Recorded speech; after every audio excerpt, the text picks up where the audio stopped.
Good morning, this is Pankaj Kumar.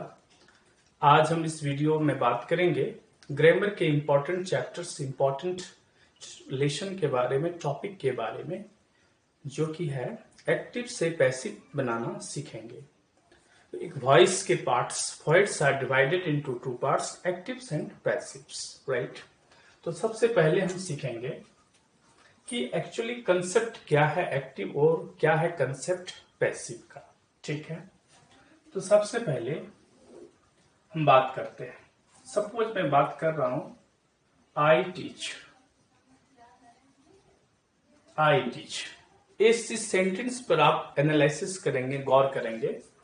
I teach, मैं पढ़ाता हूं, मीन्स आई टीच। यहां पे टीचिंग करने का काम ये सब्जेक्ट कर रहा है, मीन्स सब्जेक्ट यहां पर डूअर है।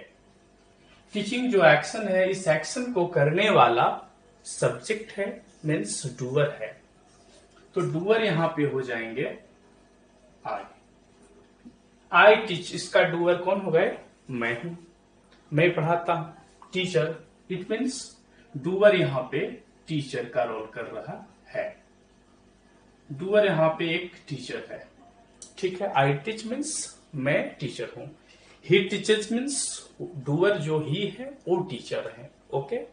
माई फादर टीचर्स मीन्स मेरे फादर, मेरे पापा वो शिक्षक हैं, वो टीचिंग करते हैं। तो डूअर यहां पे हो गए, जो शुरू में सब्जेक्ट के रूप में दिखाई दे रहा है, वो यहां पे डूइंग का काम कर रहा है, उस एक्शन को करने वाला है। जब हम बात करते हैं यहां पर I am taught, I am taught, इसमें क्या अंतर है? ये टीच का थर्ड फॉर्म टॉट हुआ और आई का आई है, तो आई का जगह तो नहीं बदला हुआ है इस जगह पे। दोनों का क्वेश्चन है, आई मतलब में यहां पर भी होता है आई, ठीक है।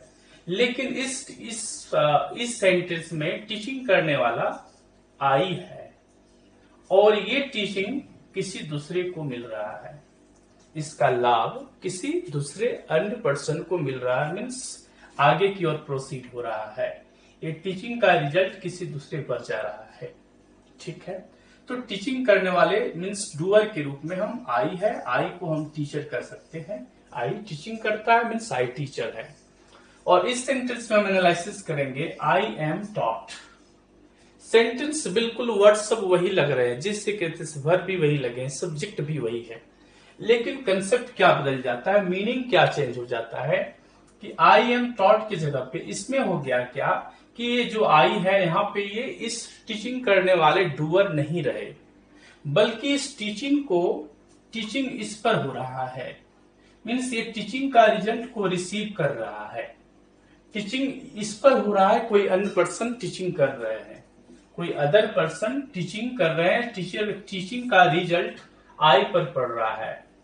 तो यहाँ पे आई क्या हो गया? आई एक स्टूडेंट है, मीन्स रिसीवर हो गए, एक्शन के रिसीवर हो गए। जब भी सब्जेक्ट के रूप में वो रिसीवर माना जाए, जब सेंटेंस का सब्जेक्ट उस एक्शन को रिसीव कर रहा हो, वो टीचिंग इसी को मिल रहा है, मीन्स रिसीव कर रहा है, इस एक्शन का रिसीव करने वाले हुए, तो इसका मतलब यहाँ पे रिसीवर के तौर पर यहाँ पे आई का रोल एज ए स्टूडेंट के जैसे हो रहा है। आई यहां पर रोल कर रहा है स्टूडेंट का, क्योंकि इस टीचिंग स्टूडेंट को होता है, टीचिंग तो स्टूडेंट को ही किया जाता है। तो यहाँ आई हम क्या बन गए? रिसीवर ऑफ एन एक्शन हो गए, इसका मतलब हम स्टूडेंट में बदल गए। और इस सेंटेंस में आई टीच, ये टीचिंग का एक्शन हम रिसीव नहीं कर रहे थे, टीचिंग किसी को दे रहे थे। इसका मतलब रिसीवर इसका कोई अन्य पर्सन था, ऑब्जेक्ट कोई दूसरा था, रिसीव करने वाले रिसीवर थे। इस सेंटेंस में मैंने पाया कि वर्ब का यूज हुआ है प्लस डूअर है और वर्ब है। ये सेंटेंस एक्टिव माना जाता है। जिस सेंटेंस में वर्ब मिलेंगे, साथ ही साथ सब्जेक्ट के तौर पर उस डूअर मिलेंगे, उस एक्शन को करने वाले मिलेंगे, डूअर मिलेंगे। जब उसका सब्जेक्ट जो है जब डूअर के रूप में रोल करता है, तो उस सेंटेंस को हम एक्टिव सेंटेंस में होना समझते हैं। और जब सब्जेक्ट के तौर पर उस एक्शन को रिसीवर करने वाला होता है, जो भी एक्शन किया जा रहा है उस एक्शन का वो रिसीव करने वाला होता है, जब खुद सब्जेक्ट ही रिसीव कर लेता है, तो इसका मतलब यहाँ पे एब्सेंस ऑफ डूअर है। यहाँ पे ये नहीं पता चल रहा कि इस एक्शन को ये टीचिंग जो मुझे किया जा रहा है कौन कर रहा है, ये पता बिल्कुल नहीं चल रहा है। तो यहाँ पर ये सेंटेंस पैसिव वॉइस में समझे जाएंगे।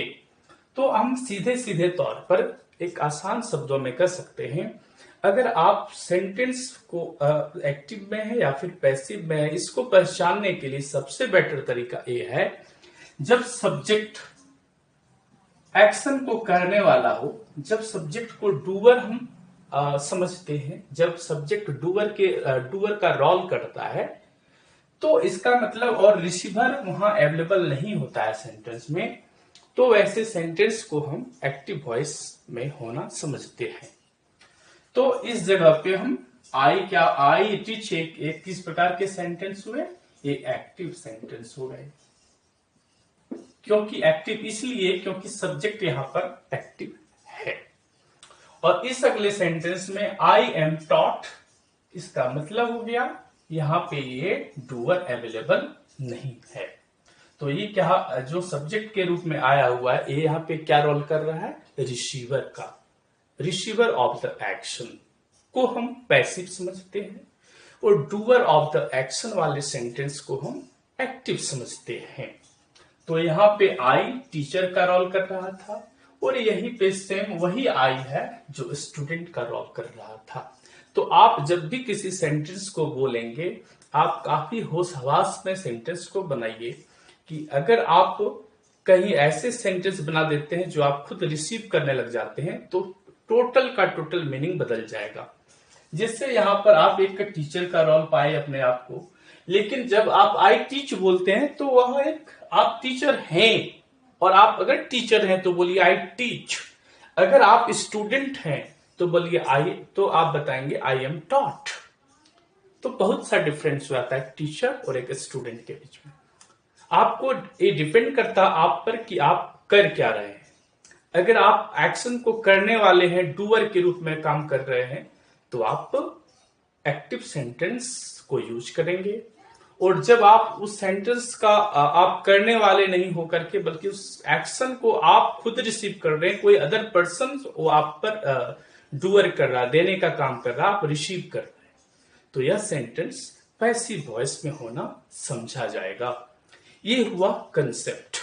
अब हम आगे की वीडियोस में और ज्यादा इसके डिटेल में चर्चा करेंगे, साथ ही साथ हम लोग एक्टिव से पैसिव बनाने का फॉर्म्स को भी समझेंगे।